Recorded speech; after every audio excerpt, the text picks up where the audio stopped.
Good morning.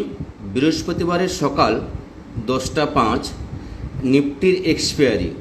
আমরা প্রত্যেকেই জানি ট্রাম্প অ্যাডিশনাল ট্যারিফ লাগিয়েছেন 25%।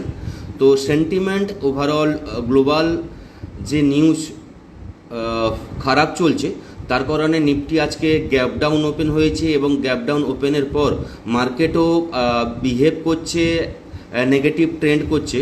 মোটামুটিভাবে বলতে পারি যে আজকের লো 24,470, যেখানে ওপেনিং হয়েছিল 24,450 জোনটা আমাদের কাছে বড় একটা সাপোর্ট জোন।